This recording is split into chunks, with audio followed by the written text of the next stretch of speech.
Dallas Mavericks blow a 2-0 series lead and fall to the Los Angeles Clippers in game number 7, 126-111, despite the heroics of one Luka Doncic.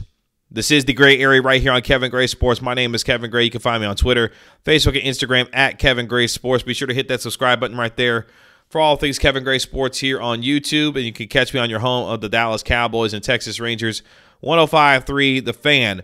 Luka Doncic dropped a playoff high 46 points, but it was not enough for the Dallas Mavericks as they fall in game number 7 to Kawhi Leonard and the Los Angeles Clippers. Kawhi Leonard, 28 points on 10 of 15 from the field, led 7 Clippers in double figures, where the bench scoring was the key to this game for the Clippers as they outscored the Mavericks 27-6 in terms of bench scoring, led by Luke Kennard and also Terrence Mann, who combined for 24 points in their best games of this series against the Dallas Mavericks.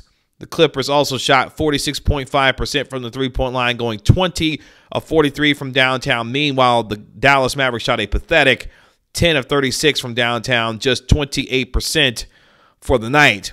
As I mentioned, the Clippers had 7 guys in double figures, including Marcus Morris, who was 8 of 15 from the field, 7 of 9 from the three-point line for his 23 points.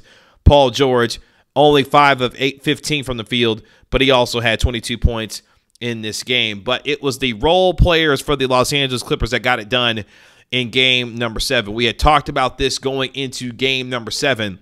Whichever role players would be able to show up for their superstar and support their superstar best was going to win game 7. That's exactly what you saw in game 7. The bench scoring of the Los Angeles Clippers proved pivotal in this game. Meanwhile, the Dallas Mavericks could not get enough support from their role players, where guys like Maxi Kleber, Trey Burke, and Josh Richardson scored as many points as I did in game 7. 0.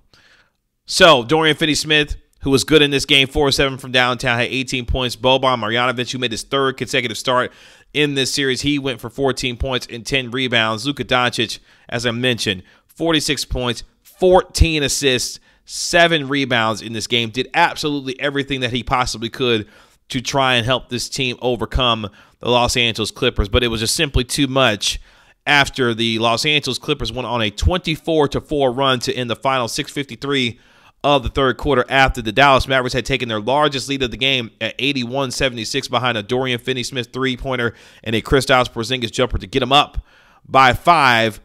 Kawhi Leonard and Marcus Morris during that 24-4 stretch just simply took over, and it was curtains after that for the Dallas Mavericks in this series, who were just simply overwhelmed by the sheer depth of the Los Angeles Clippers and how they continued to improve as this series went on. Obviously, a big conversation going now into this offseason for the Mavericks is the fit of one Kristaps Porzingis and whether or not he will remain as a fit for this team going forward. In this series, he was reduced to a 7'3" wing spacer who didn't necessarily get a lot of attempts from the three-point line, but you could tell he was trying to affect the game by cutting to the rim, going to the basket, and moving without the basketball, where Boban Marjanovic found him a couple of times for driving layups and dunks. But this is still a major question now for this Mavericks team going into this offseason, who are paying this man $158 million in terms of his max contract that he signed once he was traded from the New York Knicks to the Mavericks. Kristaps Porzingis was asked after the game what he feels his fit is with this team and what that will continue to look like going forward, given how he had to be used in this series and not necessarily in the ways that he likes to be used. Here's what Kristaps Porzingis had to say. Tim McMahon, ESPN. KP, how do you feel about your fit with this franchise moving forward? Good question, Tim. How do I feel? I mean, I'm good. I try to put in the work, try to work hard, do my part, listen to the coaches, what I'm asked for to do. And that's it. I try to keep it simple for myself, so I'm not overthinking things, and I try to focus on what I can control, and that's being a better basketball player, going into the offseason hungry, wanting to get better physically on the basketball court, and I'm going to put that work in to get better, and then the rest of the stuff will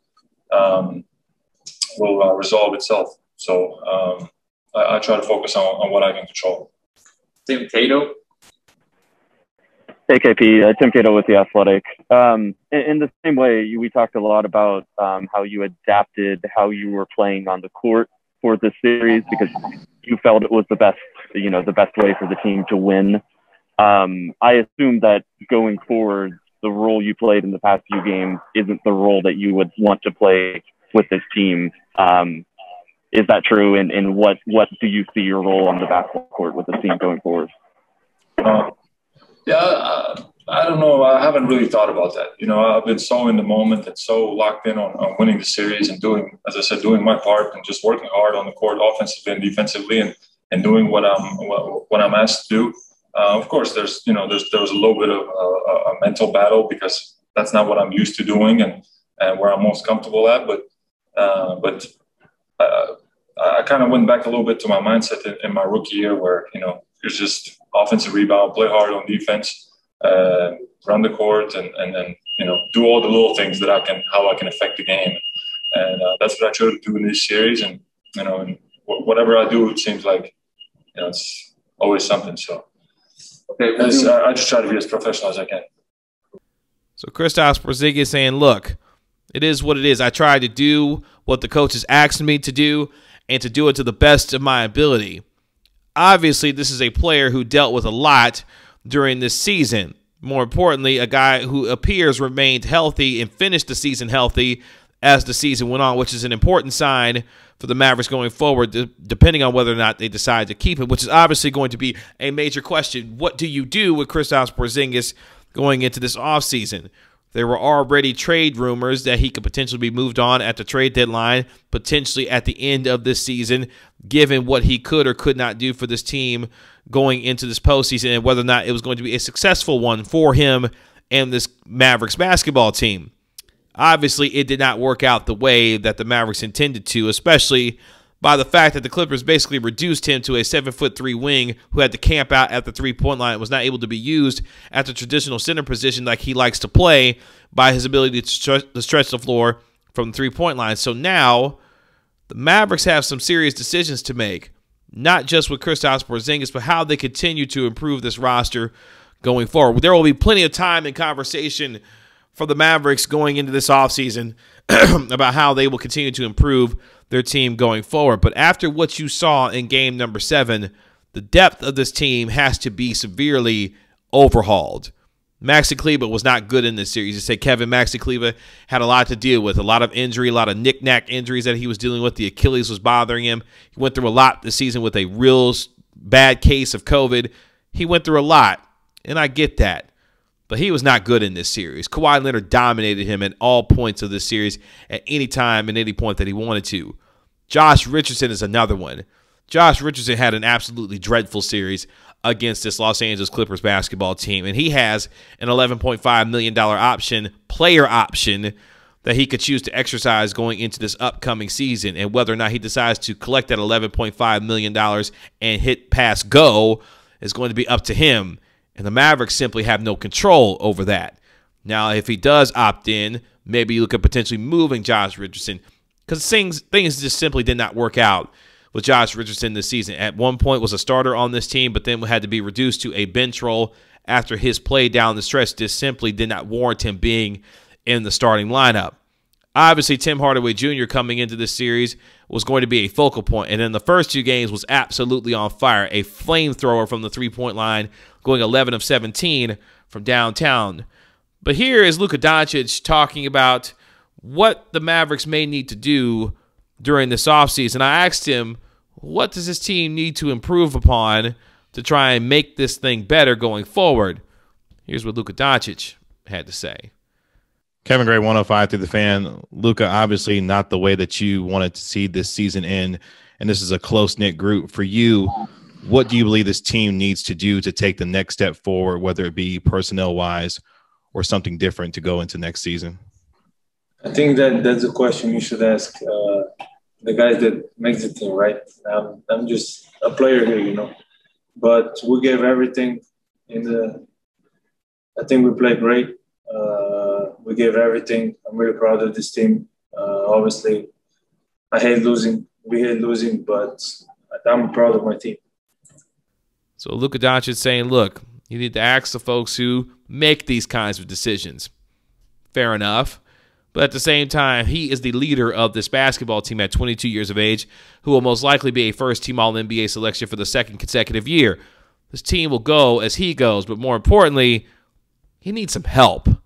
And needing help is something that he will have to continue to hope to get from this Mavericks front office that, yes, is from a player development standpoint, have developed guys like Dorian Finney-Smith, Jalen Brunson, and others, but it is very clear that the depth of this team is not where it needs to be. And in the 2.5 years that you've been able to try and improve this team around Luka Doncic, you simply haven't done it. So now, going into this offseason, what do the Mavericks do? Donnie Nelson, Mark Cuban, and others who will be tasked to try and improve this roster. Mark Cuban already came out after Game 7 and said there will be no head coaching change. Rick Carlisle is here to stay and will continue to remain the head coach going forward. So Rick Carlisle isn't going anywhere, and nor should he.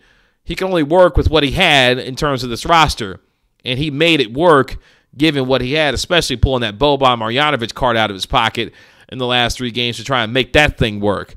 And it simply didn't work in the end to try and get them a series win. And yes, they blew a 2-0 series lead. Yes, they didn't win a single game at home in this postseason. Yes, it is evident that Luka Doncic needs a bunch of help around him. But what isn't evident is the idea that you need a new head coach, because Rick Carlisle has proven time and time again that he can work with what he's got, and he did the best that he could with what he had in this series. Now it's on Mark Cuban and Donnie Nelson to improve this roster around him. And we will see if they do so. If not, this franchise will remain stagnant and just simply get to first rounds and simply exit. Because you don't want to turn Luka Doncic into Damian Lillard. It's not what you want. Damian Lillard, a top 15 player in this league, top 10 by some players or some folks' accounts as a player in this league. Luka Doncic, who already knows, a top 5 player in this league. You don't want to reduce him to a guy that just simply gets to first rounds and exits after them because you didn't surround him with the kind of help that he needed. Give credit to the Los Angeles Clippers for handling their business the way that they did in this series, and to do so by finally winning a home game in game number 7. But lots of questions about this Mavericks team is going forward. But for Kristaps Porzingis and Luka Doncic, more specifically for Kristaps Porzingis, will he be a part of this roster going into this upcoming season? That will remain to be seen. We'll have obviously much more on this in the coming days as this goes on.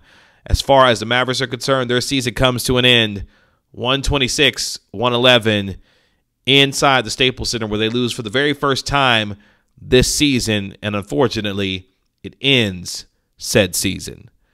You can find me on Twitter, Facebook, and Instagram at Kevin Gray Sports. Be sure to hit that subscribe button right there for all things Kevin Gray Sports here on YouTube. This has been another episode of The Gray Area. We'll talk to you later. Peace.